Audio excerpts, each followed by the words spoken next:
Vamos con la dramatización. Iba a decir para poner un poco de paz, pero creo que no. ¿Vamos con la dramatización, Diego? Vamos allá, vamos a escucharla. Ocurrió en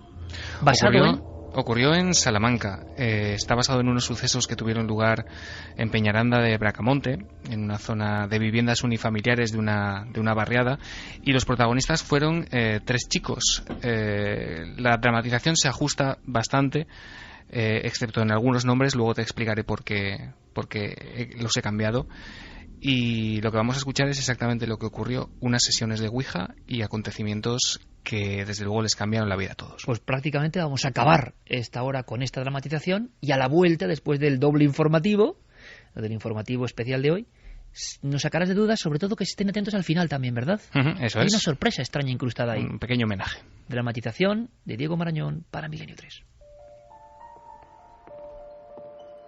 Los 3 jóvenes avanzaban lentamente, sorteando los restos desperdigados de una actividad que en aquel verano de 1992 se antojaba ya lejana en el tiempo. El polvo que levantaban al caminar provocaba que los rayos de sol que se colaban por los huecos de ladrillo dibujasen líneas luminosas a su paso. Es que nadie piensa ayudarme. Marta se dio la vuelta de inmediato y comprobó cómo la silla de ruedas en la que se desplazaba Luis se había quedado atascada entre 2 de los tablones de madera del suelo. Ya salió el gruñón. Espera, exagerado, ya voy. Imagino que no hará falta avisar a la grúa. ¿Me estás tomando el pelo? Me gustaría verte a ti aquí sentada, esquivando toda esta porquería. Si estuvieras tú en mi situación... Ya empezamos. Ya, claro, desde ahí se ve todo muy fácil. Oye, ya basta, ¿eh? ¿Qué? Lo que oye es suficiente.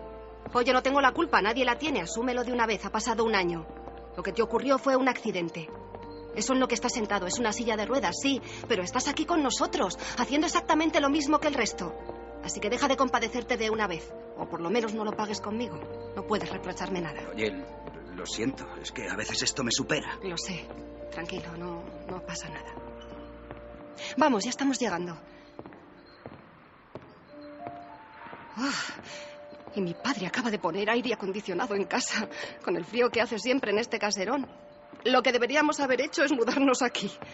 Pablo, otro de los chicos, se bajó las mangas de la camisa que hasta entonces llevaba remangadas. Sí, parece increíble que estemos en agosto. Por lo menos debe haber unos 10 grados menos que en la calle.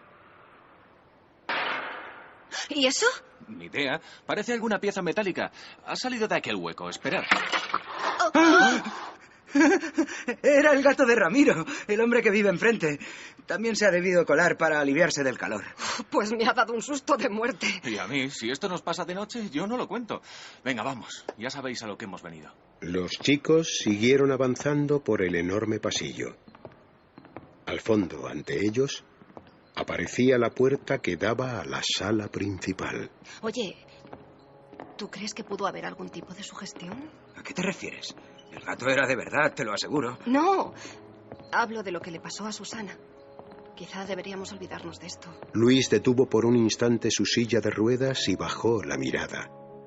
El grupo no siempre había constado de 3 personas. Hacía unos meses, Susana, una amiga de la infancia con la que habían compartido muchas tardes como aquella, había tenido un accidente en su casa, rompiéndose el cuello. El joven borró súbitamente la sonrisa de su cara, recordando por unos instantes el rostro de la chica. Susana se resbaló, eso es todo. Eso dijeron, pero desde que esa tal Laura le empezó a dar mensajes a través de la Ouija, estaba como obsesionada. Ya no parecía ella. Vamos, lo sabes tan bien como yo. Olvídalo. Nosotros somos los que tenemos el control de esto, ¿de acuerdo, chicos? ¿Quién tiene la grabadora? Yo. Está aquí, en mi mochila. Pues venga, no perdáis tiempo. Marta, ayúdame a girar para colocarme en la mesa y saca las velas. Y el tablero del cajón. En el último año, aquella reunión semanal se había convertido en una cita ineludible, representando una especie de adicción a lo desconocido. Aparentemente, la entidad que se manifestaba a través del desgastado tablero de plástico era siempre la misma. Decía llamarse Laura. Los jóvenes sabían perfectamente el camino a seguir, aunque esta vez querían dar un paso más en sus experimentos. ¿Ya está grabando? Sí, desde hace unos segundos. He visto hacer estas cosas en televisión. Puede que con un poco de suerte. A veces creo que estamos locos. Venga, vamos allá. Poned vuestros dedos en la moneda, como siempre. Los jóvenes obedecieron, repitiendo aquella suerte de ritual tan familiar para ellos. Todos conocían el procedimiento. Laura, queremos contactar contigo. ¿Estás ahí? La moneda que servía de improvisado máster no se movió ni un milímetro. Laura, si estás ahí, dinos algo. Ya se mueve. Se está moviendo. Los dedos de los chicos, apoyados levemente en aquel trozo de metal, comenzaron a moverse con rapidez por el tablero. Hola. Laura, ¿eres tú? Sí. N O G R A B E I S. La moneda se detuvo súbitamente. No. ¿Grabéis? Venga ya, ¿cómo lo sabe? No puede ser. Un escalofrío recorrió en aquel instante a todos los integrantes de la sesión. Lo que se deducía de aquellas dos palabras sobrepasaba los límites de la comprensión. Fuese lo que fuese, viniese de donde viniese, la fuerza que movía la moneda sabía que estaban experimentando con la grabadora. Era como si estuviese allí mismo, entre ellos, observándolos. Ya basta, yo lo dejo. ¿A dónde vas? ¿Es que no has leído? Esto ya no tiene gracia. Hace tiempo que dejó de tenerla. No quiero seguir, se acabó. Venga, no llevamos ni un minuto. Me da igual. Si queréis continuar, allá vosotros, pero no contéis conmigo. Vale, tú ganas. Lo dejamos por hoy. No hablo solo de hoy. Yo no volveré a hacer esto. Pablo, para la grabadora y rebobina, anda. A ver si hemos cazado algo. Pablo obedeció. Tal y como había visto en la televisión, había llegado la hora de comprobar si la grabación había obtenido algún resultado. El botón de retroceso del viejo aparato le pareció más resistente que nunca. Al llegar al comienzo de la cinta, pulsó play. Allá va. Espero que Laura tenga una voz bonita. Laura, si estás ahí, dinos algo. Ya se mueve. Se está moviendo. Hola. Laura. Os mataré. Moriréis todos. ¡Páralo! ¡Para eso de una vez! ¡Quiero irme de aquí! ¡Os lo dije! ¿Qué coño ha sido eso? No lo sé, pero no pienso volver a ponerlo. Nos ha engañado. Todo este tiempo nos ha estado mintiendo. Sea quien sea, no es Laura. Ni siquiera creo que esto que se escucha sea humano. Lo sabía. Sabía que Susana no había resbalado. ¡Esa cosa! Cálmate, Marta. Ven aquí, dame la mano y escúchame atentamente. Tenemos que acabar con esto de una vez por todas. Parar esta locura y demostrarle que quien ríe el último ríe mejor. Ha estado jugando con nosotros. Así que vamos a ser nosotros quienes tengamos la última palabra. Esa cosa, como tú dices, vamos a mandarla al infierno. La joven abrió los ojos con una mueca de estupefacción. No podía creer lo que estaba oyendo. Una última vez los tres juntos por Susana. Marta fundió sus ojos en la mirada de Luis. Aturdida y sin ser del todo consciente de lo que estaba ocurriendo, la joven aceptó sentarse con sus compañeros alrededor del tablero para cerrar de una vez por todas aquella puerta que habían abierto mucho tiempo atrás. Su dedo temblaba al acercarse a la moneda. Me dirijo a quien ha estado mintiéndonos todos estos meses. ¿Estás ahí? Sí, ¿Tuviste algo que ver con la muerte de Susana? sí. ¡Dios! ¡No! No os dejéis asustar. Es justo lo que pretende. ¿Quieres hacernos daño a nosotros? Sí. ¿Y cómo piensas hacerlo? Hoy acaba todo. L O V E R A S. Lo verás. Los jóvenes se miraron entre sí, buscando una explicación que ninguno de ellos parecía tener. La sensación de frío se acrecentó. ¿Lo verás? ¿De qué hablas? ¿Qué veré? T. U. F. U. T. U. R. O. ¿Tu futuro? Una silla se desplazó en aquel momento por el suelo de madera, bloqueando la puerta por la que habían entrado en la casa. Las 2 velas que permanecían encendidas sobre la mesa se apagaron de golpe. ¿Quién ha hecho eso? ¡Vámonos de aquí ya! Sí, vale, larguémonos. Mientras los jóvenes se dirigían hacia la puerta, Luis fue incapaz de distinguir un profundo agujero en el destartalado suelo. Su silla de ruedas quedó encajada en el hueco, provocando que el muchacho cayese hacia atrás. El golpe lo dejó inconsciente. Lo verás. Verás tu futuro. Tu futuro. La mente de Luis estaba sumida en la más profunda oscuridad. No era capaz de ver nada, pero aquella voz retumbaba cada vez más fuerte en su cabeza. Lentamente, la negrura fue dando paso a lo que parecía ser un punto luminoso en la lejanía, tenue al principio y más fuerte a medida que se iba acercando. Como si de una puerta se tratase, en el interior de aquel espacio le pareció distinguir una figura, una silueta que contrastaba con el blanco que la rodeaba. Tu futuro. Luis quiso gritar, pero no pudo. Intentó moverse, pero estaba paralizado. El terror dominaba su mente por completo, porque aquella silueta que en su mente aparecía suspendida sobre el suelo era la suya propia. El joven se vio a sí mismo balanceándose muy lentamente, con los ojos abiertos y una soga alrededor de su cuello. Ya lo has visto. Este es tu futuro.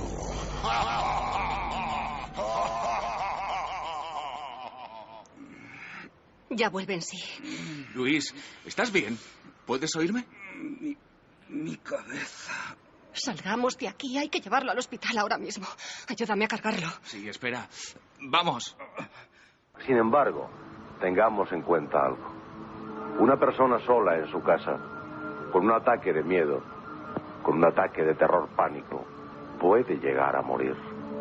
Es decir, que llevamos dentro una fuerza destructora cuya primera víctima somos nosotros. Y a veces hay inconscientes que matan. Por eso, queridos amigos de la medianoche, lo único importante, además del problema de Luis, es que aquí había 3 personas unidas de la mano, cogidos fuertemente de la mano. Había una impresionante corriente de amistad. Y eso es lo que tiene que salvar a Luis de ese problema que tiene en este momento. Gracias por haberlo contado, porque creo que servirá de ejemplo para muchísima gente, para que hagan como habéis hecho. Tirar el tablero de la Ouija, tirarlo a la basura. Nos vamos sonrientes, contentos y sin miedos. Sin ningún miedo, porque estamos vivos.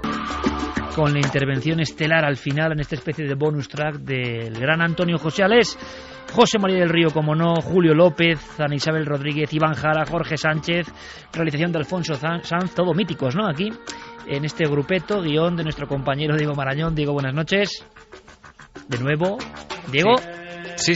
Creo que estamos dando la noche al público, pero bueno, ¿por qué ese bonus track que bien encajaba ahí, Lo que decía el maestro Alés. Efectivamente, el protagonista del caso original no se llamaba Luis, tenía otro nombre, pero un día, cuando estaba precisamente escribiendo la drama y escuchando antiguos programas, como hago muchas veces, me encontré con estas palabras, ¿no?, que Antonio José les dedicaba a mediados de los años 80, mucho antes, a uno de sus oyentes que había escrito al programa para contar su caso. Era una experiencia muy similar, por otro lado, y al escuchar esto, estas palabras que alertan un poco contra la sugestión y que apuestan por luchar contra ella y tratar de ver el lado positivo de algo tan oscuro, pensé que muy probablemente lo que Alés hubiese comentado, si este caso le hubiera llegado muchos años antes, sería algo muy similar.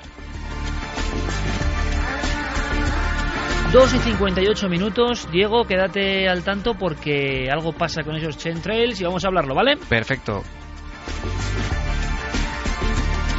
Es la hora mágica, una hora que nunca fue, quizá, ¿no? Ahí quedarán los archivos, pero ahora estamos en esa especie de salto del tiempo. Vuelven nuestros compañeros, como si nada hubiese ocurrido, como si el viaje por la oreja de perro de Perú y la dramatización nunca hubieran existido, más que nuestro impacto emocional, que es lo que cuenta, ¿no?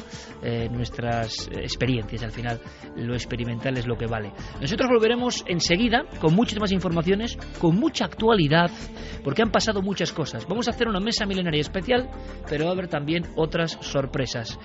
Una hora más, si nos aguantáis. Aquí estamos, Milenio 3, edición especial, la noche más larga, en la cadena SER. Escuchamos la música que nos dice cosas. Dice Jeremy Martínez, nuestro comandante del sonido junto a Noel Calero. Jeremy Martínez, alias el mago de Cádiz, el requiebro fino, la cinta. Él sí que hace el clásico cuando jugamos al fútbol. Pues él dice, y me ha gustado, Iker, es que esta canción, y lo comparto, es mi corazoncito. Tenemos algo tan bello que hace músicas, que inspira el arte, que inspira la creatividad, que inspira lo hermoso. Porque ¿quién no puede sentir algo hermoso cuando Mike Oldfield hace esto? Mike Oldfield es un ser, por tanto, y poned ahí al que vosotros queráis, que ha logrado someter su oscuridad. No os olvidéis. Buen López dice, me encanta escuchar Milenio 3 en el coche, pero a la vez me da más miedo, no sé por qué, sois los mejores. Francisco Javier, no ver las actuaciones, estoy completamente acongojado, que estoy con los ojos como una lechuza, que cague, por Dios. María dice, la madre, qué susto, por experiencia no recomiendo la Ouija, entidad oscura, refiriéndose a lo que has contado de Perú y qué terribles pensamientos pasarían por la mente de estos niños minutos antes de desaparecer. Horrendo. Mona Baku, una historia muy triste, más de 50.000 muertos, muchas poblaciones estaban entre dos fuegos, es el peor genocidio que hemos tenido en pleno siglo XX. María Ángeles Monserrate, ay, qué horror, por Dios, cuántos sufrimientos, las madres viendo a sus hijos cómo los mataban, eso sí que da miedo de verdad, pueblos enteros, me quedo sin palabras. Atienza Yasmín, horrible que te hagan matar a tus propios hijos, hay que vivirlo para saber, pero yo creo que me mataría antes de hacer eso. Sí, seguro. Sí, yo no entiendo cómo las madres pueden, por lo que cuentan, ¿no? Por librarse ellas, matar a sus propios hijos, degollar a sus propios hijos. Porque... Seguro que igual no fue así exactamente, ¿no? Me imagino que no, porque el instinto de una madre es morir antes que su niño, vamos. Claro. Se moriría ella antes que matarlo. Aisha dice, qué imagen más terrible describe esta mujer, se me pone la piel de gallina cuando habla de los niños. David Zae, qué brutalidad, por Dios, ¿para qué queremos buscar demonios si ya los tenemos entre nosotros? José 7, Dios, la verdad qué pena la vida en este pueblo y la pobre mujer. Daisy Nieves, conozco a militares que a pesar de los años quedaron marcados emocionalmente por la época del terrorismo. Gracias por vuestra participación. Muy atentos de verdad a nadelmisterio.com y a todo lo que hace Juan Villa, que está preparando algo bonito para la Noche de Ánimas. La semana que viene, Carmen, tenemos una sorpresa, creo que muy humana, ¿verdad? Sí. Y va a ser una Noche de Ánimas especial. Va a ser una Noche de Ánimas, es el día 1. Yo no quiero Halloween, oye, no sé si estáis conmigo, paso de Halloween. Oye, con todo el respeto, pero ya me parece como una campaña que bueno, que vale, que tiene sus raíces, orígenes celtas y lo respeto, pero es que yo soy español. Yo quiero Noche de Ánimas. Noche de ánimas de difuntos. Sí, ambas cosas. Como en la alberca, con las últimas campaneras de ánimas. Reivindiquemos lo nuestro, hombre. Aunque seamos los únicos. Noche de ánimas. ¿Os apuntáis? La semana que viene en Milenio. Vamos ahora con alguien que seguro que nos dice algo a nivel filosófico, tal y como estábamos ya enganchados Santiago y yo, y enseguida con toda la información. Siempre, siempre tenemos la esperanza. La esperanza no se puede perder nunca. Como sabemos del horror, peleamos contra el horror. Contar para aprender. El miedo, porque sí, no vale para nada, de verdad. Vale si aprendes algo. Muchos amigos que nos escuchan en el coche, mandamos nuestro abrazo no solo a Enrique Bumburi, sino al compañero Javier Pérez Campos, que se encuentra buscando una de esas historias alucinantes, que ojalá salga todo, se hile todo, porque vamos a vibrar. Yo solo os puedo decir que cuando mi querido amigo Enrique Chazarra me lo comunicó, de un brinco. Ojalá lo logremos, Javi, suerte, estará escuchándonos y, como siempre ocurre, a los miembros del equipo cuando estamos lejos unos de otros, unidos por el cordón umbilical de la radio, cómo se percibe el programa, ¿verdad? Es como diferente. Sin perder un minuto, 3:22, abrimos esa mesa especial donde opinamos de todo y de todos. Mesa milenaria.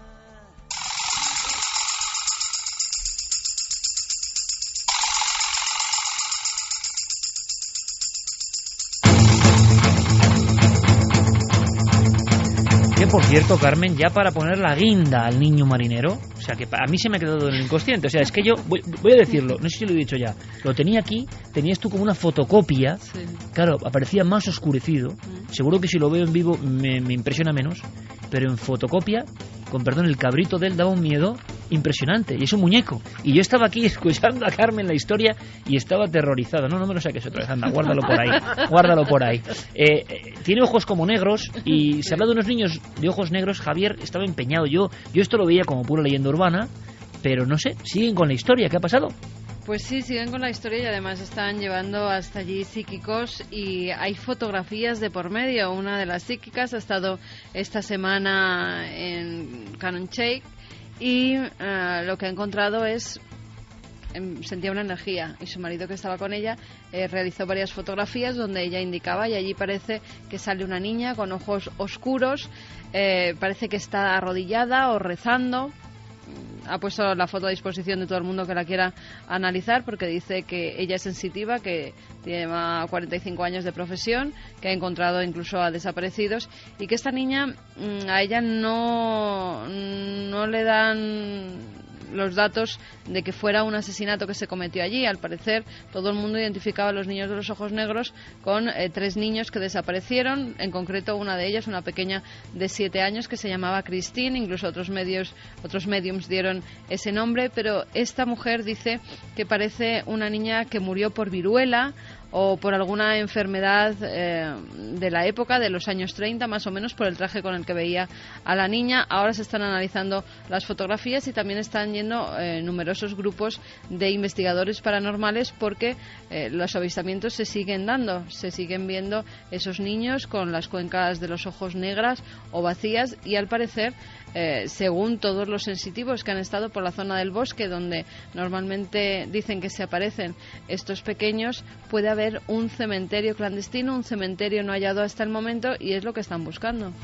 Para mí sigue teniendo todos los elementos de la leyenda urbana, pero seguiremos muy atentos. Leyenda urbana lo que también, sí que es cierto, ¿sí? Iker, perdona, es que la persona que fue encarcelada y juzgada como el asesino de esa niña pequeña, de Christine, justamente este año ha muerto en prisión, y justamente este año, después de 3 décadas, después de 30 años, es cuando vuelven a aparecerse esos niños de los ojos negros.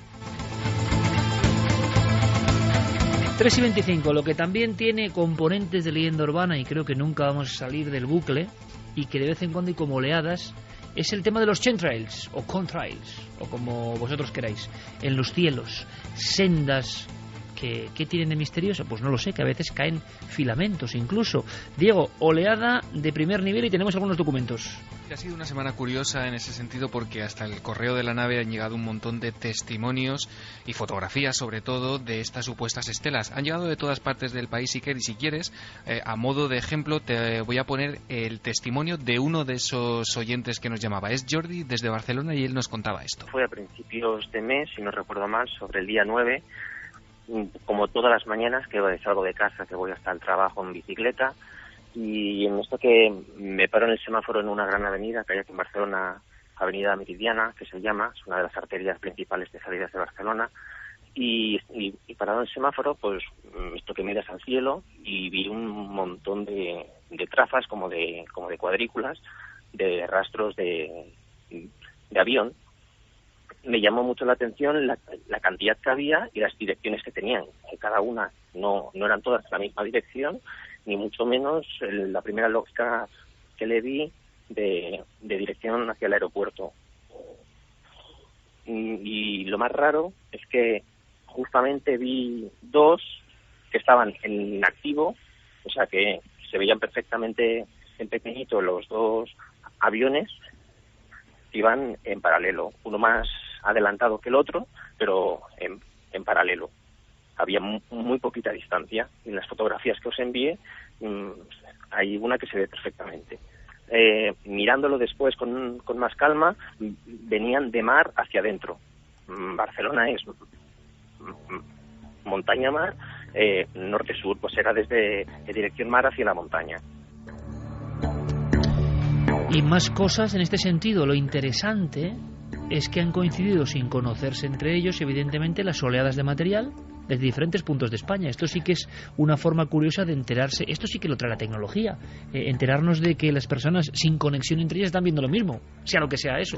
Sí, si quieres te pongo algunos ejemplos de lo que nos ha llegado Iker. Por ejemplo, hace un par de semanas Óscar Jiménez nos escribía desde Valladolid. Él nos contaba que la actividad de aviones que desprenden chemtrails es muy habitual en su zona y que concretamente nos detallaba cómo el pasado 4 de octubre sobre las 11 de la noche se dio cuenta que estaban cayendo del cielo lo que parecían esos filamentos, ¿no?, con aspecto de fibras de algodón o tela de araña, esa especie de hebras de las que hemos hablado ya en Cuarto Milenio. Pero hay más. Desde Gerona se ponía también en contacto con nosotros Aitor. Él nos contaba que el 16 de octubre se había dado cuenta sobre las 12:30 del mediodía de la presencia de diversos vuelos que se estaban desplazando más rápido y más bajo de lo normal y que dejaban también este tipo de estelas a su paso. Lo más extraño, en todo caso, llegó 15 minutos más tarde cuando Aitor empezó a ver una especie de polímeros también a modo de telas de araña cayendo del cielo y comentaba que había intentado coger algunos para hacerles una foto y mandárnosla, pero que se deshacían al tocarlos, cosa que le asustó. Un clásico, luego, de todas formas, compañeros. Sí, se apartó de ello. También un día más tarde, Gustavo nos escribía desde Benidorm comentando que son pocos los días también que estas supuestas estelas no aparecen. Y veo muchas teorías que hablan de muchas cosas, pero es que en este país, aparte de vuestros programas, es que de este tema no se habla para nada.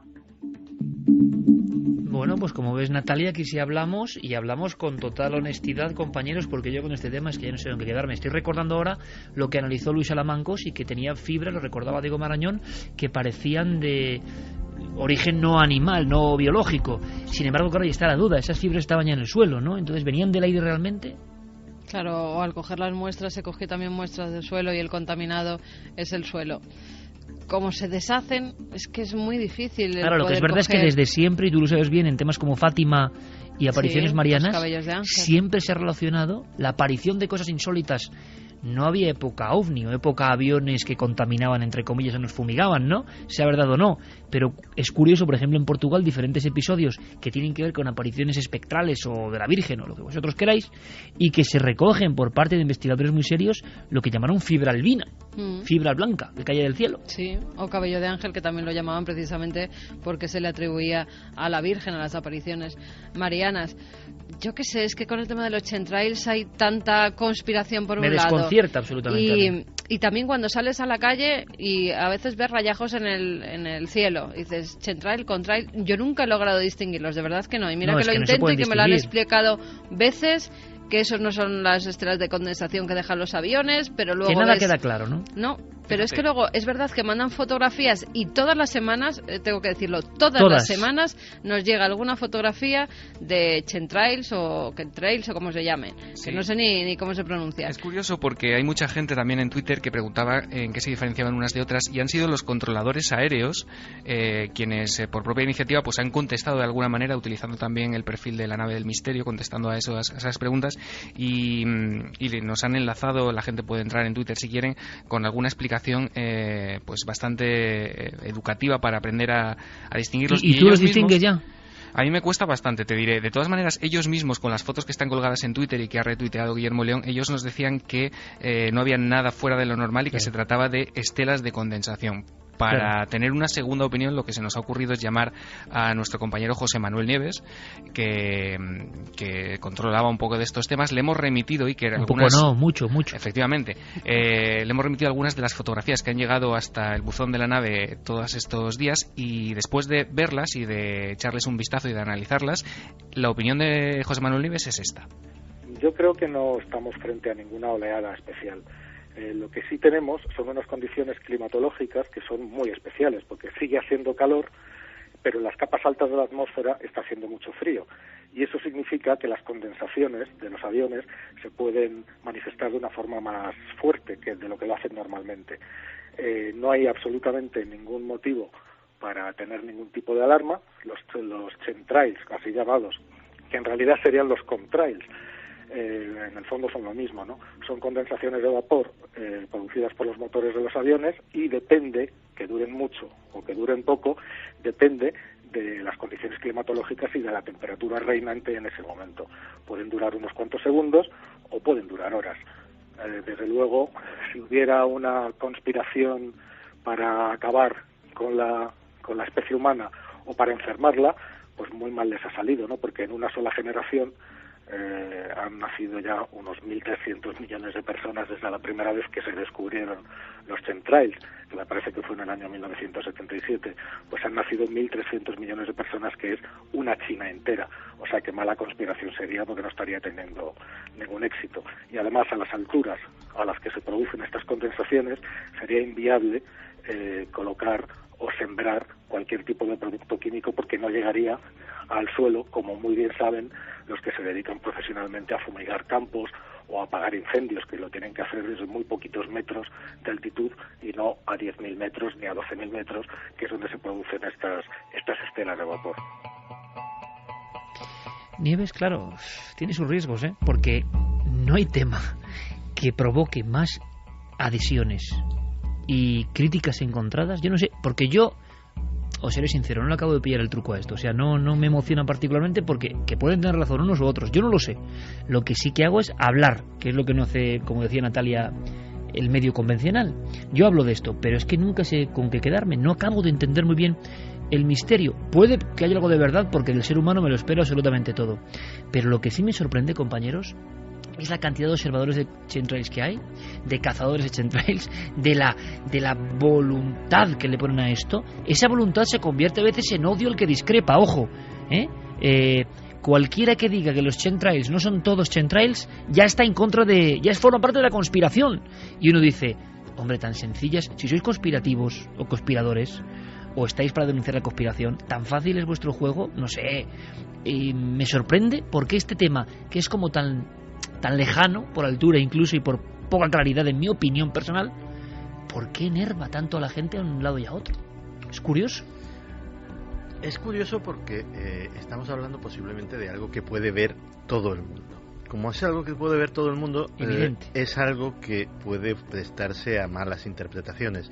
Desde luego, un testimonio... Yo siempre he tenido la mente Está Clara mostrando de su móvil una foto con chemtrails o contrails. Pero claro, eso, ¿por qué no van a ser dos aviones? Es que yo no lo entiendo. Clara, no lo entiendo. Un avión ha dejado hace unos minutos en Estela y otro otra. Es que no lo entiendo. O sea, ¿qué misterio hay en dos estelas? O a veces son nubes, porque hay nubes tan raras también, que si lenticulares, que si no sé qué. Pero te quiero decir, ya, claro, estamos todos con el ojo avizor, y hay veces que hay rejillas que llaman la atención. Eso es, yo me iba precisamente al testimonio del primer oyente. Claro, este señor sale, según nos cuenta, en bicicleta todos los días por la misma zona. Si ve algo que le llama la atención, es que no lo ha visto en los otros 200 días que ha salido en bicicleta por su zona. Si eso encima, pongamos que es una Pero ¿hasta qué punto la alarma general del tema hace que la gente esté especialmente sensible a mirar al cielo y a ver cosas que es que antes no se daba cuenta porque no miraba? Lo pregunto, como abogado del diablo. Yo he visto cosas, he visto fotografiadas cosas, ahora ya si dudamos de los testimonios fotográficos, es otra cosa, que me cuesta asumirlas como no provocadas. Es decir, a mí me cuesta asumir eso, que de repente las líneas aéreas decidan que 15 o 20 aviones entrecrucen sus trayectorias para formar un tablero de ajedrez. No me lo acabo de... Pero si tú, con nuestro amigo, por ejemplo, Miguel Ángel Ruiz, ves una planilla de algunas zonas de España, ¿cuántas líneas hay que surcan? Que se cruzan todas. Es que se cruzan todas. Sí, pero lo que te quiero decir es... O sea, tú lo ves eso y dices, normal, si un día hace más frío, queda eso condensado. Digo yo, que no lo sé, que luego me van a apedrear a mí. Sí, pero un espacio del cielo... Concreto. Pues claro, las rutas. Sí. No, pero las rutas pero que haya, pongamos 7 paralelas en una dirección y 7 en perfecto ángulo recto, formando cuadraditos en la otra. O que de repente un avión se vuelva loco y en mitad del campo empieza a hacer espirales. Pero es otra cosa, en mitad del campo avionetas. A mí los aviones tan altos, porque Diego, concretamente en Castellón, había movida gorda últimamente con el tema de las nubes, difuminadores de nubes, creadores de nubes. Todo eso sí que tiene un mundo paralelo. Claro. Y que cuidado que es potente, ¿no? De eso hemos visto imágenes. Claro, es que eso sí que es realidad, ¿no? Pero claro, a tanta altura yo no sé qué efectividad tiene. En Castellón hace 2 semanas estaba abierta una investigación por parte del Seprona, efectivamente. Y sería muy prolijo hablarlo, pero ya te he dicho que siempre he tenido la mentalidad abierta, y cuando se me empezó a torcer la aguja de la balanza hacia el lado de los conspiranoicos, es cuando empecé a profundizar. ¿Se te ha torcido la balanza de los conspiranoicos? Sí. Tú eres muy escéptico con este tema en concreto. Y lo era porque no me pasaba como lo que hablábamos antes. No veía el porqué. Es decir, no veía la razón, no veía la explicación, no veía qué había detrás. Hasta que empecé a leer y a leer no en foros conspiranoicos, sino en revistas científicas, en sitios entre comillas serios, sobre un concepto que es geoingeniería. O sea, de repente esparcir cosas en la atmósfera para que produzcan en el clima determinados efectos. ¿Y crees que de verdad si hubiese chemtrails lo harían de forma tan evidente? Los amigos de la conspiración, que siempre todo está en secreto y lo harían en mitad del cielo de Barcelona, es que tampoco bueno, el cielo está arriba, ahí tenemos conspiraciones delante de las narices y cierto, callar. Sí, sin duda. En fin, seguiremos atentos. Gracias a toda esa gente a todo ese público, a todos esos seguidores que nos envíen sus fotos, porque seguramente igual un día yo me quedo del guindo y digo, pues sí, es así. De momento es que no lo sé, simplemente no lo sé. De verdad, no formo parte de ni la conspiración ni de la anticonspiración. Porque esto es como Lagartijo y Frascuelo, Barcelona y Real Madrid, todo eso. O sea, con los chemtrails es imposible. Es imposible no quedar ahí. Bueno, yo es que no lo sé.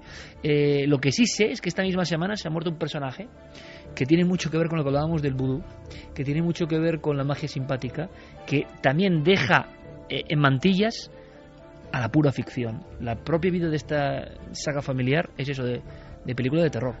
Sí, totalmente de película de terror. Efectivamente ha fallecido Jean-Claude Duvalier, apodado Baby Doc, que fue expresidente haitiano, que ha muerto de un infarto con 63 años y que era hijo de François Duvalier, apodado Papa Doc, y que pues su hijo ascendió a la presidencia en 1971 a los 19 años, presidencia eterna, decían, tras la muerte de su padre, y continuó con el régimen de terror y de sangre que había iniciado su padre, ¿no?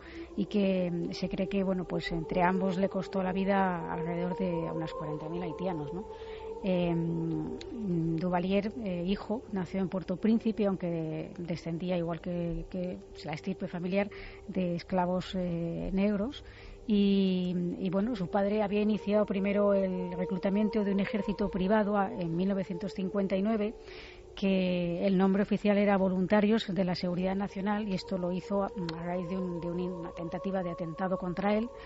Y en teoría este ejército luego se conocía popularmente como Tonton Macuts, que son los tíos del saco, que ya el nombre... Los hombres del saco, los realmente. Del saco, sí. Pero convertidos en realidad. Convertidos en realidad, que cogieron este nombre porque eran capaces en realidad de hacer desaparecer un personaje del vudú, ¿no? Que capaz de hacer desaparecer a cualquiera, ¿no? Cosa que literalmente se cumplía en cuanto había algún opositor a Duvalier, ya fuera periodista o de cualquier alta esfera, pues lo que hacía era o detenerle o a veces asesinarlo, ¿no? Y hacerlo ¿Vudú y canibalismo se ha hablado de esto, Clara? Sí, de hecho Duvalier padre pues fue un poco quien abogó porque se introdujera el vudú, digamos que era público y notorio entre el pueblo, pero estaba realmente prohibido. Y pues lo primero que hizo fue introducir el vudú como conducirlo como religión, digamos, oficial, y para ello, dentro de esta policía secreta, nombró a comandante en jefe a un bokor, a un brujo negro haitiano llamado Zachary Delba, que era muy respetado y temido en Puerto Príncipe.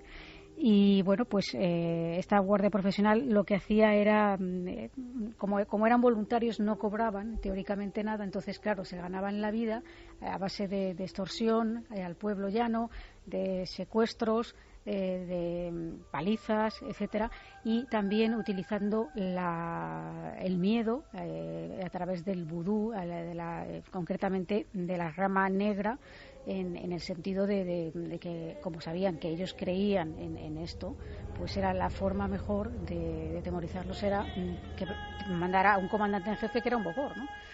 Y la verdad es que la historia de la saga familiar es tremenda. Cuando ya murió, como decimos, su padre y tomó el control el hijo, pues siguió con esas prácticas que era básicamente robar al pueblo, así tal cual.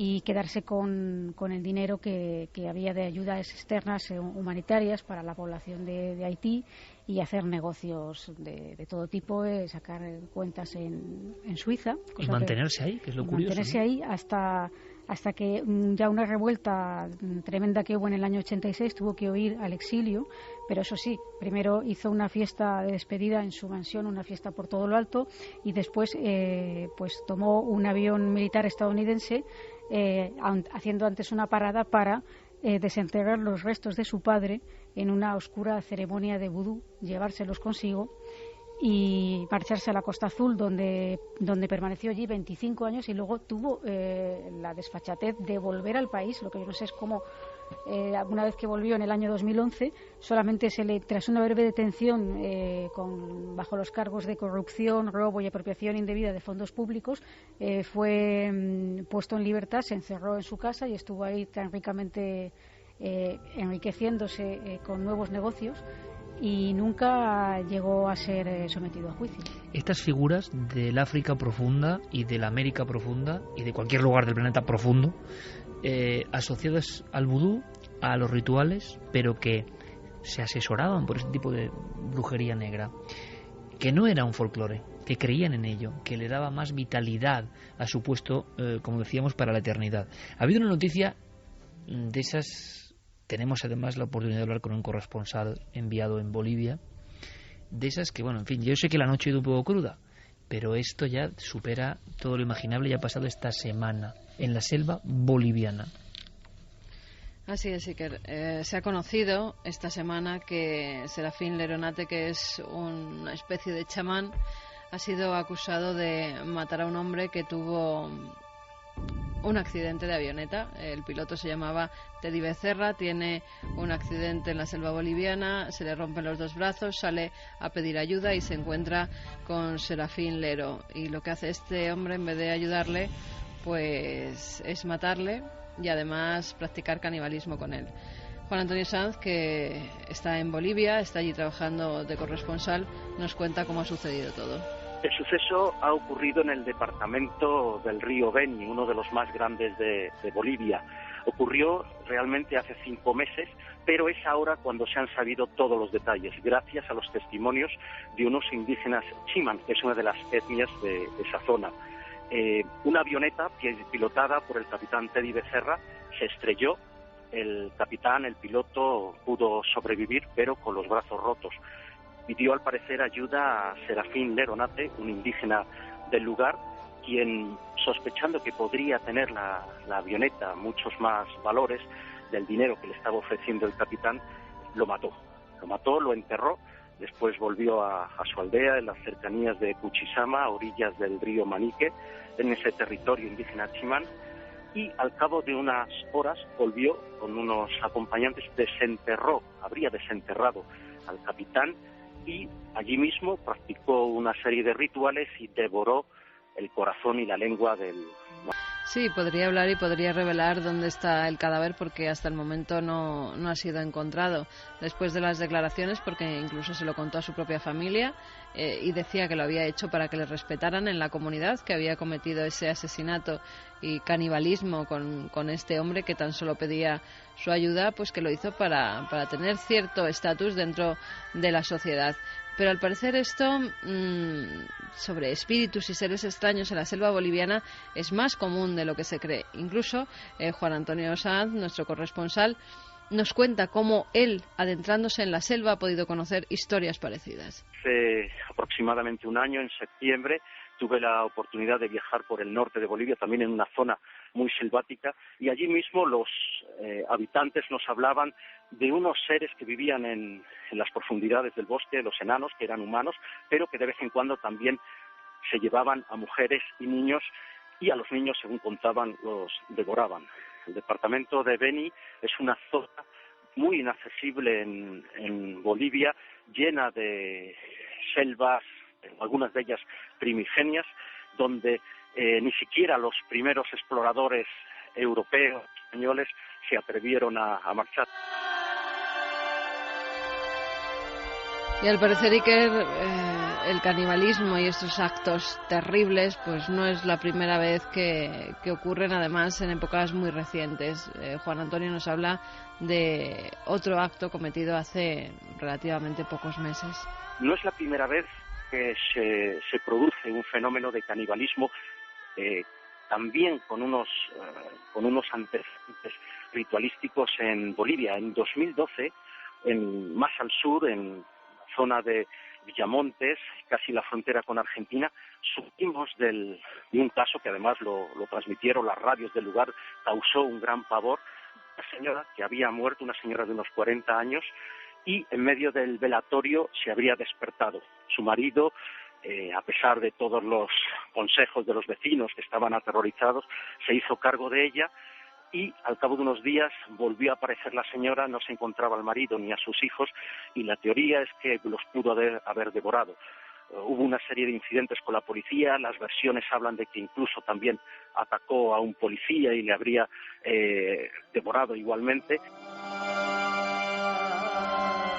Bueno, es que vaya programita que llevamos, seguiremos indagando. Se despierta en el velatorio y ataca y hace desaparecer a otras personas. Y nadie sabe el paradero. Familia, incluso los policías. Sí. Santi, si te parece, lo del ISIS y las drogas lo dejamos para otro día porque vamos muy fuertes. Pero yo creo que en el fondo es lo que estábamos hablando y que tú has reflexionado al principio, ¿no? Podemos pensar que hay estimulación externa, como se está diciendo ahora del ISIS y demás, de que hacen esas atrocidades bajo el efecto de las drogas. Y sabes mi impresión, Santi, que a veces las drogas son una excusa. Como para los que dicen que para viajar a otros mundos o para tener experiencias místicas hace falta drogas. Es una auténtica mentira eso. Los auténticos no utilizaban drogas, para nada. Pero en fin, lo comentaremos. Vamos con un poquito de luz porque si no... Víctor Román nos dice: hola querida familia milenaria, me llamo Víctor y soy uno más de vuestros fieles seguidores. Quería compartir con vosotros una de las grandes alegrías de mi vida, ya que mi hermano Iván y su preciosa mujer Beatriz han tenido un bebé guapísimo llamado Oliver. Simplemente lo de siempre. Si podéis darle vuestras bendiciones y desearle lo mejor en la vida, me haría mucha ilusión, la verdad. Muchas gracias y seguid haciendo como lo hacéis. Un abrazo, chicos. Hola querida familia milenaria. Pues con el otro bono, Santiago Camacho, todo tuyo. Pues nada, una bendición milenaria para... ¿Qué te voy a decir? Es que me has dejado a mí. Estaba pensando en Bono y me... Para Oliver. Oliver, hombre, Oliver. Eso es. Un abrazo muy fuerte y muy... Esta música personalmente me hace conectar con el misterio de una región del planeta directamente. Es la magia de la música que nos pone el compañero Yerey Martínez. Este es un grupo de Cuzco, el ombligo del mundo para los incas. Y en cuanto suena, ya me imagino. Y quiero que lo imaginéis, planeando sobre una cordillera maravillosa, una cordillera inhóspita también, un lugar que podríamos, a tenor de las últimas noticias, por desgracia convertir en plutonía, casi en conexión, en parte, con lo oscuro, con los infiernos. Los Andes impresionan, pero son un mundo aparte, son casi como un continente, y sobre todo en el Perú se produce una historia triste que ha vuelto a los teletipos, una historia que nos habla de tiempo pasado y que yo quería elaboraros en una especie de dossier para que todos seamos conscientes, como decía, del espanto. El espanto que viene a continuación es otro tipo de espanto, es diferente, pero la misión no es regodearse en el espanto, porque incluso vamos a ser cautos y no contar algunas de los muertos, sino el que trocea a los muertos, el que corta a los muertos, el autopsiador o el viejo dios andino y de los desiertos del Perú, el degollador. Uno cuando va a la etimología dice, qué curioso, aquí la muerte y la vida, como hablábamos de Mesopotamia, siguen jugando. Estamos viajando, amigos, en un planeo imaginario pero real a la Mesopotamia del Nuevo Mundo. Porque allí surgió en Ayacucho una cultura a la que atribuyen maravillas como Tiahuanaco, la ciudad sin tiempo, que es la de los Wari. Hace muy poco también aparecía en teletipos una noticia. Una momia, una de tantas, pero tenía algo diferente. Era una momia Wari. Muchos siglos la contemplaban. Era una mujer sentada en cuclillas, parecía una hechicera, tenía largas trenzas que habían seguido, parece, creciendo post-mortem. Y su máscara de oro tenía dos ojos, pero dos ojos desorbitados, dos ojos muy grandes, los ojos de aquel que ve más allá, en Ayacucho, el rincón de los muertos. Unos ojos que, según dijo algún arqueólogo un tanto espantado, parecían profetizar o augurar un terror indescriptible en esa misma tierra.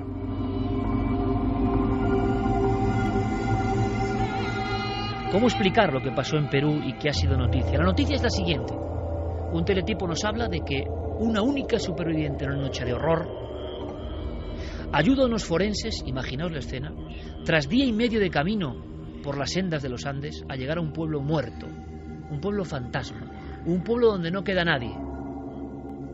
Casi no la quieren creer, pero ella sigue indicando. ¿Dónde están los habitantes del pueblo fantasma? Ella dice entre llantos que fueron, antes de ser ejecutados, obligados a construir su propia fosa. Cuando los investigadores científicos de la Fiscalía de Lima empiezan a investigar y a rascar, ahí aparece todo el pueblo. Todo el pueblo, desde 1984, había sido prácticamente enterrado vivo. Lo que ocurre es que estas voces, en la zona de Ayacucho, comprendida por el estado de la Mar, a la que llaman Oreja de Perro, resulta que representan un mapa enorme. Se calcula que hay 4.600 fosas comunes en esa zona de los Andes. No me he equivocado en el dato. 4.600 fosas comunes. Más de 600 pueblos fantasma. En mitad de la garúa o de la bruma, del frío desolador, a 4.000 metros de altura, donde la tierra casi es imposible para el hombre, pero que fue colonizada por estas culturas incaicas. Allí a veces aparece una iglesia medio derruida. Aparecen 4 bloques de piedra de lo que fue la plaza del pueblo. Aparecen algunas chozas. Y lógicamente se dice que en las noches quien se atreve a pasar por estos lugares se pena.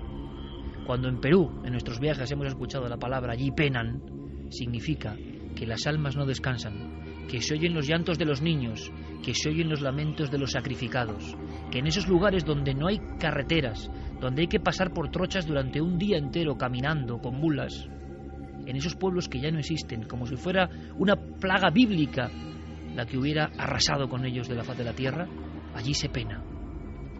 Y esta mujer, Dolores, la única superviviente en una noche de muerte, contaba que allí se penaba y que se acordaba perfectamente de cómo hombres, mujeres y niños cavaron con sus manos y con palas ante los asesinos sus propias fosas, la fosa común que ahora, hace una semana, se ha descubierto. No es fácil explicar el conflicto para comprender esto. Nos han hablado de otros lugares del mundo, pero resulta que el entrañable Perú, el hermano Perú, el Perú que habla nuestra lengua, el Perú que también tiene una historia de españoles, evidentemente, el Perú de las crónicas de Guamampoma, el Perú de los sacrificios antiguos, porque los Wari, esa momia de ojos desorbitados, sacrificaban niños, cierto es, no se puede negar. Resulta que eso parece que ha sido como un imán para la oscuridad. Y uno se pregunta realmente si no estaremos ante una plutonía, ante un lugar que por algún motivo conecta esos cerros sagrados con lo más oscuro. Lo oscuro sigue repitiendo su historia. Una historia que tiene voces, voces anteriores, voces recogidos por madres y abuelas que recuerdan incluso lo que allí ocurrió. Y cuando lo cuentan, por ejemplo, en la carta de una madre de la única superviviente de otro de los pueblos fantasma, sobrecogen el alma. Son documentos reales, pero todo el mundo, durante 15 años, se mantuvo en silencio. Apenas esto no tuvo repercusión internacional. Había una serie de matanzas en los Andes, en la alta puna peruana, como nunca se han dado, creo yo, en otras partes del planeta. Decía Iván Tais, un gran escritor peruano, en su viaje y en su libro, Un lugar llamado Oreja de Perro, que el sufrimiento debe ser como un mineral. Fijaos, ¿no? Qué metáfora. Como un mineral pesado. Algo que debería condensarse, quedarse en ciertos lugares. Él ha estado caminando por estos pueblos sin nombre, pueblos que perdieron la raíz hasta de su nombre, donde en ocasiones toda la población está en una fosa en mitad de la plaza. Fosas que siguen sin levantarse.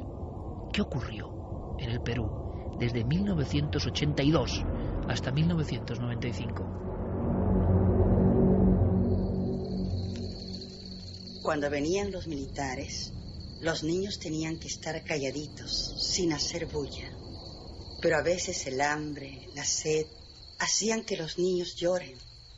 Por eso los jefes de los senderistas ordenaron matar a todos los niños en Huertahuayco.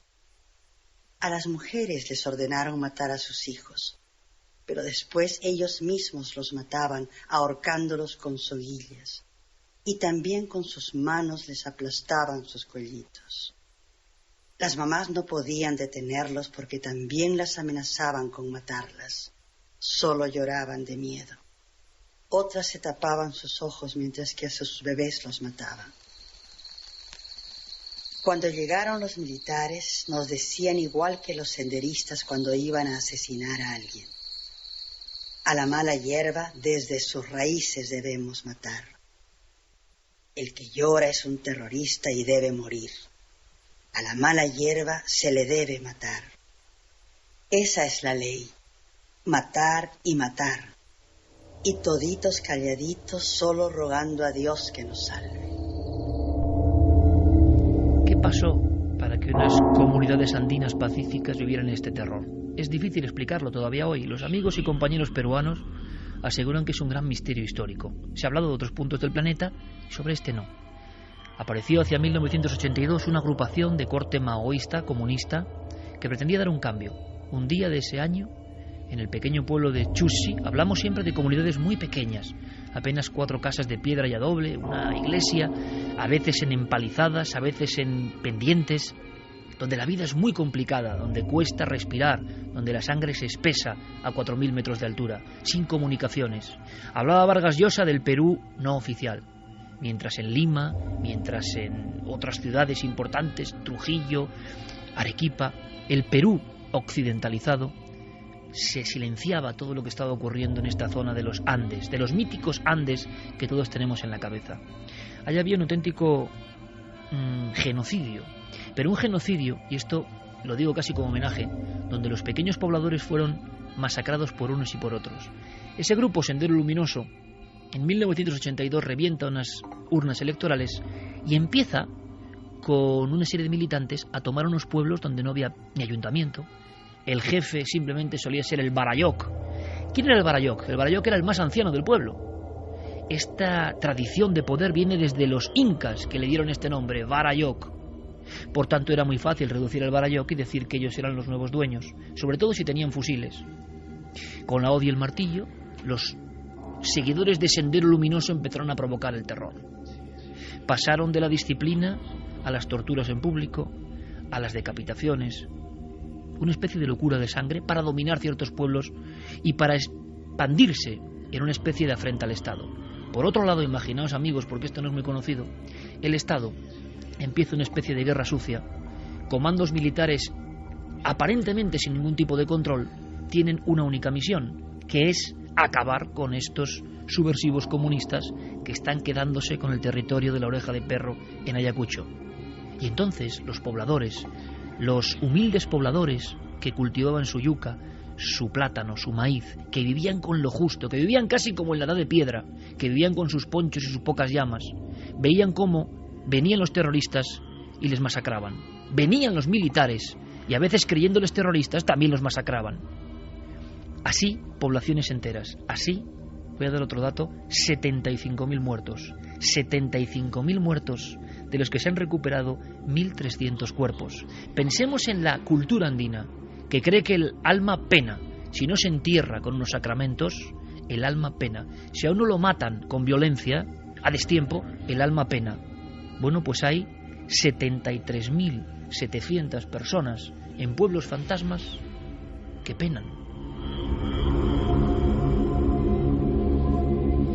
Así pues, la guerra se hizo fratricida, encapuchados, casi como otros grupos de la Mesopotamia hoy, aparecían en las noches, muchas veces incluso aparecen retablos y en dibujos en noches de luna llena. Los miembros de este misterioso grupo, Sendero Luminoso, uno de los grupos terroristas más sanguinarios de la historia, aparecían y tomaban un pueblo. ¿De qué forma? Ejecutando a todos, quedando solo con las personas que podían servirles militarmente. Se mató a niños, se mató a mujeres. Hay decenas de fosas con niños y mujeres, solo con niños y mujeres, que se descubren en lugares inaccesibles casi por casualidad.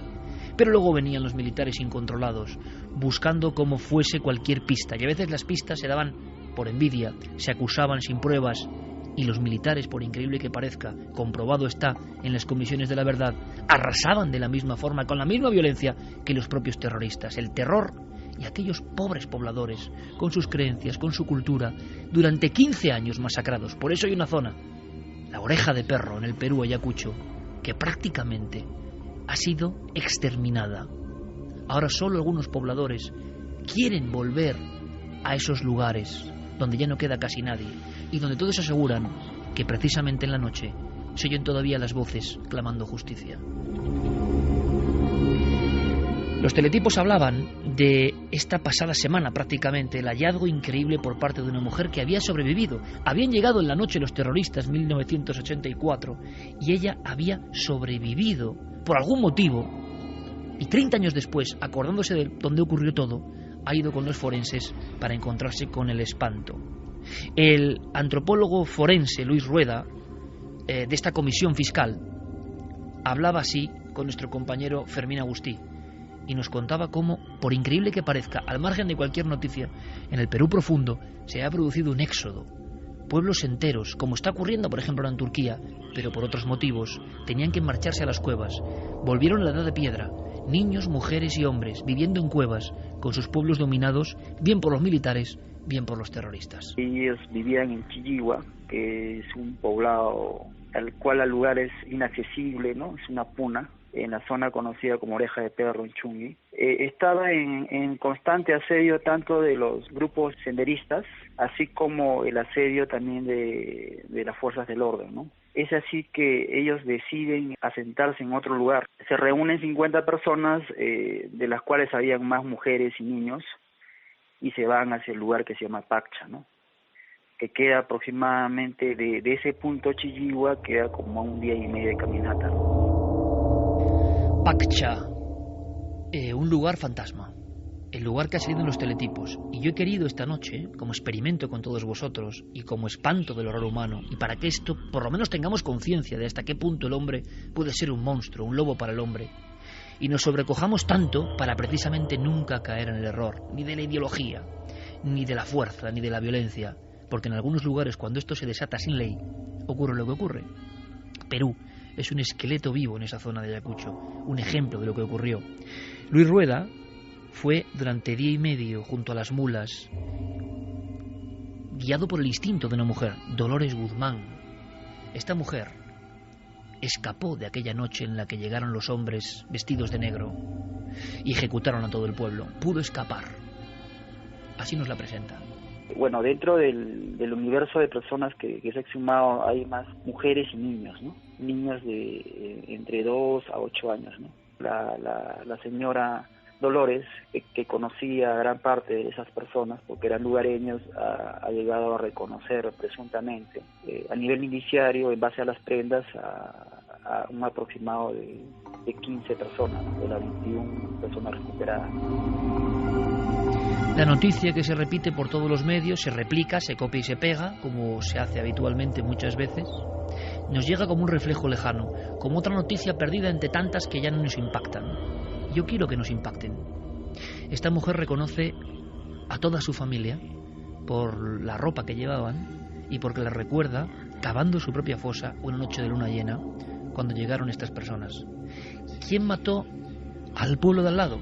Pues lo hicieron los otros, es decir, a 400 metros, 2 facciones en lucha maniquilaban a todo el pueblo. Es una historia que ya nos ha contado en parte Vargas Llosa y otros, pero que solo con lo periodístico y oyendo las voces creo que podemos comprender.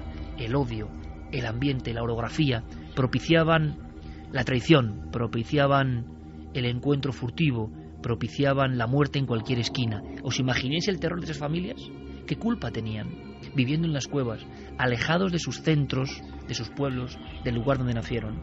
Hemos podido hablar, gracias, repito, a la gestión de Fermín, con la propia Dolores. Me parece impresionante. He podido hablar con ella durante largo tiempo.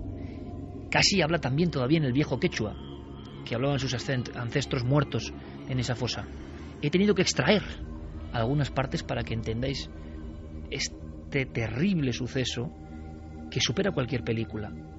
A ella por algún motivo la perdonaron y le hicieron cocinar para las personas que iban a ser ajusticiadas. Es decir, ella tuvo que dar la última cena a su propia familia colgada de pies y manos para luego ser dejada en el monte y huir para quizá contar esta historia. Así nos lo contaba esta noche en la cadena SER. El pueblo era un pueblo, ¿no? Y ahora no hay nada, y pasó 30 años y totalmente no hay nada, tantas personas se han muerto, prácticamente 38 personas se murió en ese lugar en 84, nos ataca los senches, como 50 senches, y no lo respetaba al niño, a las madres gestantes, todo le mató, tanto que estoy rogando, no le perdonó. La gente en la noche entonces la gente, cuando yo fui al lugar, estaban torito, estaban señoras amarrados con sogas. Yo estaba embarazada a mi bebé de 1 mes, y entonces de ahí le dijo en la noche, y un momento que cuando llegamos a la casita todos estaban amarrados sobre el cuello en la noche. A las 8 de la noche le matan a la mitad de persona sin comer nada, sin agua, y yo le ayudaba a todos los que estaban amarrados, los niñitos pidiendo comida, cuando cocinaron ellos pidiendo comida, y yo les ayudaba a los niñitos. No, todos estaban amarrados, señor, todos estaban amarradas, todas las personas estaban amarradas, solamente niñitos nomás caminaban, y los niñitos eran de 1 año, 2 años, 3 años, y eso yo le estaba cuidando los niños en una casa. Esta mujer que estamos escuchando fue perdonada por algún motivo que no acabamos de entender, soltada en la selva, en la puna andina, después de haber dejado allí su familia, amarrados dentro de una casa, la casa comunal. Siempre hay una casa tipo ayuntamiento, que son 4 paredes. ¿Por qué se hacía esto? ¿Por qué esta representación del horror? Una cosa es matar a alguien, inocentes como en este caso, y otra cosa es todo esto que estaba ocurriendo. Ella nos cuenta, como 30 años después, porque en sueños se le aparece, como nos contaba sus familiares, como les ocurre a muchas víctimas, que cuentan en el Perú a los fiscales, y los fiscales ponen cara de dónde vienen estas personas, ¿no? Cuentan que en la noche, que esto es increíble, dato que se toma como antropología, los muertos de los pueblos fantasmas de Ayacucho en Oreja de Perro se presentan para decir dónde están. Y entonces muchas personas se atreven a volver y a guiar a los científicos. La escena es de película. Y entonces, para el pasmo general, señalan un lugar donde ya ha crecido el matojo, donde visiblemente no hay nada, pero se ponen a escarbar y aparecen pueblos enteros. Esto le ocurrió a Dolores hace apenas una semana. Ha sido teletipo, pero es diferente vivirlo así. ¿Os imagináis a los científicos comprobando que lo que parecía una leyenda era verdad? Ah, sí, señor, sí, esa tiempo ya tenía 18 años, ya estaba embarazada. Ahí le perdí a mi esposo, y era mi pareja, ¿no? Y mi suegra con sus 5 hijos, mi suegra, ¿no? Y aparte sus familiares, total son 38 muertos, y ahora exhumados son 21 nomás, y no están restos. Eso nosotros queremos buscarlo, no sé, señor. Y yo me recuerdo que ese rato que mi cuñado tenía 17 años, el chibolo, al 17 años era mi cuñado, y encimita nomás estaba, señor, encimita nomás estaba mi cuñado. Entonces dije, con eso la segunda fosa, yo sé que encimita estaba mi cuñado, con eso me voy a identificar, pero le habían sacado un costadito, le habían tapado a mi cuñado, y yo me reconozco su polo en sus medias. Había personas adultas, como 5 personas, encimita nomás. Entonces ahí me reconozco mi suegra con su ropa, y otra persona en su ropa también. Mi tío, su hermano de mi suegra, le reconozco en su chompa, era color guinda, y los niños, que mis cuñados eran más chiquitos, más abajo estaba, y seguían escarbando, ya mirándole eso ya te sientes mal, y totalmente, a pesar de que años ha pasado. Hay en otros lugares también, señor, sigue sacando, pero sigue sacando, todavía hay 35 personas todavía para que pueden escarbar en la misma fosa. Los sueños, la intuición, las apariciones, las leyendas provocan que algunas personas se atrevan a volver al pueblo donde surgieron, de donde salieron aquella noche terrible, y estén dando datos precisos de una matanza que todavía sigue siendo un poco complicada de contar en Perú. Porque hubo guerra sucia y hubo este grupo subversivo que todavía tiene algunas unidades o personas que pretenden resucitarlo, porque les hablaban de que iban a acabar con los ricos. En aquel Perú profundo y profundamente pobre parecía una solución. Se pasó a los pocos días a la instrucción militarizada y después a los castigos ejemplarizantes. Aquel que tuviese un poco de tierra lo sacrificaban en vivo. Los relatos son tan crudos que es mejor ni contarlos, aunque a veces es la única forma de tomar conciencia de lo que ocurre. Nadie sabe por qué en esa espiral de terror, en las noches, Sendero Luminoso subía a las personas y hacía las mayores barbaridades que nadie puede imaginar. Hubo artistas como Dilberto Jiménez que hacían los típicos retablos ayacuchanos. Son retablos donde a veces aparecen ánimas, calaveras, espíritus en los que ellos creen. También aparecen escenas religiosas. Edilberto, en esta época de terror, recorrió los pueblos e hizo de antropólogo. Habló con las personas. Lo que le estaban contando era tan increíble que empezó a diseñar sus propias creaciones artísticas. Creo que Diego Marañón está poniendo algunas en Nave del Misterio, ha colocado algunas fotografías en Nave del Misterio o están haciéndolo, porque todo lo que yo cuente no alcanza el nivel de expresividad. Ejemplos: en el pueblo de Huertahuayco, toda la población, 150 personas fueron arrojadas al abismo, directamente. 150 personas fueron por parte de Sendero Luminosa, niños, lactantes, arrojados en un abismo, se han encontrado ahí. Cuando Dilberto llega, ve los zapatos de los niños de hace 30 años y al lado calaveras humanas. En el pueblo de Acomarca, la población entera fue ahogada. La población entera fue ahogada. ¿Cuándo se ha visto esto? ¿Esto ocurre en las guerras intestinas y no se cuenta? Pero es que el mapa de esa zona del Perú está repleta de lugares que, si vagamos incluso por Google Earth, veremos pequeñas manchas de piedra que apenas se distinguen unas de otras. El mundo solo empezó a saber de esto en el año 83, cuando 8 periodistas, 8 corresponsales de diferentes medios peruanos fueron a un pueblo buscando información. Hubo una confusión, algo ocurrió, nunca se sabrá, pero los 8 periodistas aparecieron sin los ojos, con la lengua cortada, en sudarios blancos. Junto a ellos, no se va a olvidar de ello, una tinaja con sangre y con los sesos de uno de los periodistas. Vargas Llosa habló de un terrible ritual de exorcismo y de unas culturas tan primitivas que pensaban que un extranjero con una máquina de fotos, año 83, era una especie de enviado. Los confundieron con terroristas, nunca lo sabremos. Pero el suceso de enero del 83, en las laderas inhóspitas de una pequeña aldea muerta llamada Uchurajay, se convirtió como en el emblema de que algo estaba pasando, algo que ni siquiera en las opulentas mesas de Lima se conocía, una guerra encubierta. Eso ha seguido y seguido y seguido. Y había escenografías como la de Putis, donde en la locura decidieron matar la noche de Herodes a todos los niños, por un decreto, por un sometimiento al partido, decían. Si eras del partido y tenías que estar con nosotros, tenías que enfrentarte a los más duros sufrimientos. Por ejemplo, que matemos a todos los niños, incluidos los tuyos, en esta aldea. Y eso se está comprobando en la exhumación de las fosas. Edilberto vivió como una pesadilla. Este artesano ayacuchano, hemos podido hablar con él, ha hecho como antropólogo del misterio, porque ha sabido muchas historias de ánimas, de aparecidos.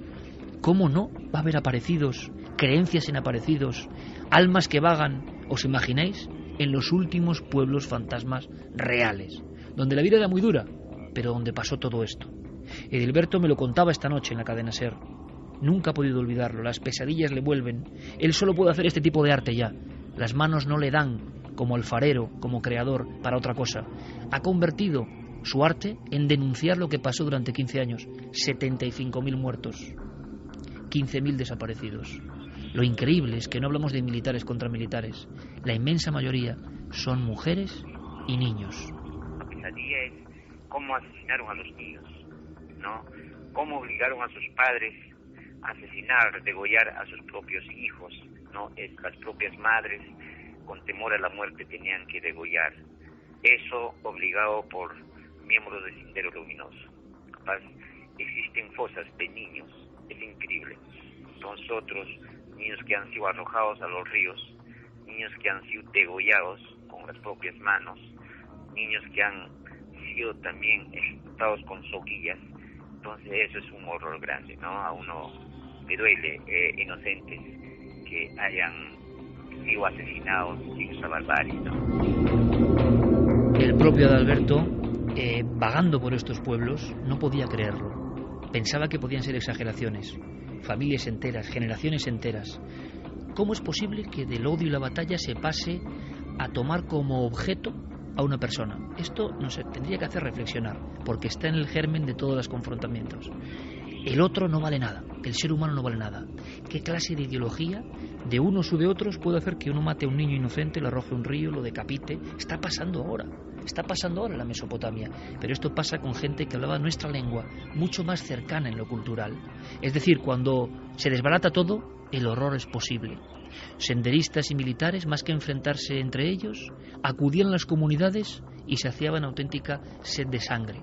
Hay mucho escrito sobre todo esto, pero poco se ha escuchado. Cuando uno lo escucha en estas voces se impresiona. Yo le preguntaba a Edilberto, muchos de estos lugares son prohibidos, muchos de estos lugares no son transitados. Hay una cultura en los Andes que dice que el ánima vaga por el lugar donde fue ajusticiada la persona. Y no os imagináis, porque son los lugares más tristes del planeta Tierra, con una vegetación, unas montañas, unas nubes exuberantes, misteriosas, enigmáticas, con una soledad a veces de días enteros para llegar al siguiente pueblo. Hemos estado varias veces en Machu Picchu. Ahí están los turistas, ahí están los hoteles de 5 estrellas, y cuando uno sube al Templo del Sol, pero se gira al otro lado, como dando la espalda a toda esa maravilla de la humanidad, mira hacia unas montañas que están al frente, unas montañas como la coraza de un dinosaurio, que van prolongándose hasta el infinito. Ahí empieza la Oreja de Perro, ahí empieza un lugar que estuvo al margen del mundo. Ahí están los pueblos fantasmas hoy, los pueblos donde se ponen pequeñas cruces de palo y poco a poco los pobladores empiezan a tocar, a visualizar. Cada pueblo, en vez de plaza, tiene su fosa, y en la inmensa mayoría no queda nadie. ¿Ocurrirá esto en alguna otra parte del mundo? Pueblos enteros con toda su población enterrada. Por supuesto, Edilberto, en sus cuadernos, en sus dibujos, se llevó cientos de casos. Se oye el llanto de los niños. ¿Cómo no va a oírse?, pregunto yo.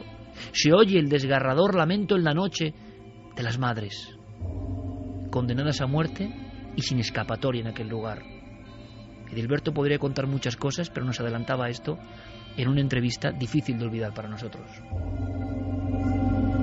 Como las almas penan, ¿no? Como los niños lloran, etcétera. O sea, en cada lugar tiene su propia historia y se cree que las almas ahí están penando, ¿no? Necesitan ser recogidas. Imagínate, ellos siguen soñando, los muertos le están diciendo a las mujeres, por ejemplo, a sus familiares, estoy en una zona, estoy dentro de 2 dedos, estoy al lado de una capulla, me está haciendo frío, no quiero que me cubras. Entonces son historias que como les revelan a sus familiares. Alucinante es que en pleno 2014, cuando surge este teletipo, entre otras muchas cosas, de que un pueblo fantasma ha aparecido en Perú y nos quedamos con esa imagen, no profundizamos, no comprendemos lo que hubo ahí. Ahora, Edilberto ha conocido a muchos supervivientes, a veces a alguien podía esconderse. ¿Os imagináis una niña, como en el caso de Totora? De todo el pueblo sobrevive una niña que se ha quedado junto a un río, y ella es la que cuenta el horror, pero tiene que pasar jornadas para huir de esos pueblos, para llegar a un lugar donde no la vayan a matar. Y cuando lo logra, casi nadie puede creer lo que está contando.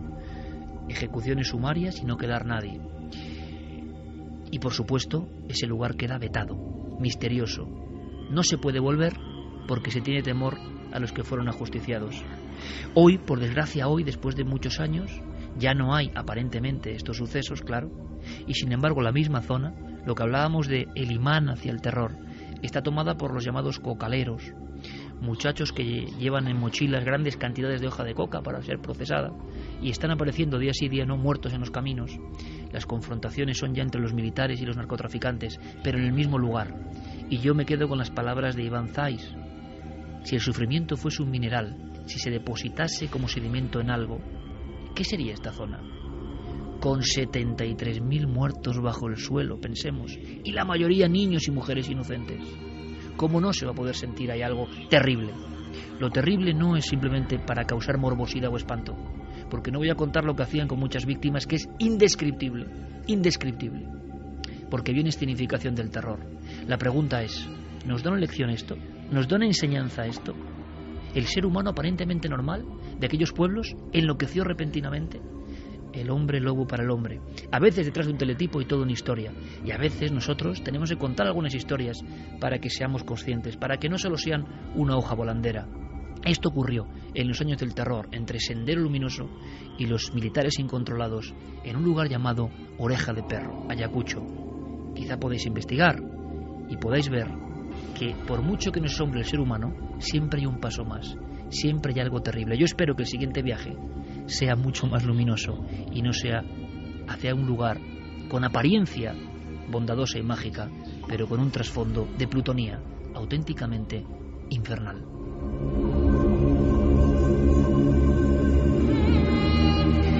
Diego Marañón, ¿estás por ahí? Estoy verdaderamente impresionado escuchando todo esto. Y no podemos dar más datos. Yo no sé si tú has accedido en tiempo real, en Nave del Misterio, en las redes sociales, a poner alguno de estos terribles retablos ayacuchanos, ¿no? Sí, los hemos puesto también, hemos puesto los grabados que Dilberto pudo dibujar sobre el terreno mientras los residentes en aquella zona le explicaban todo lo que había pasado. Están en Twitter si la gente quiere consultarlos. El dibujo expresionista, como buena escuela cuzqueña y ayacuchana, supera todo. No hay película que supere esto. Es increíble, ¿no?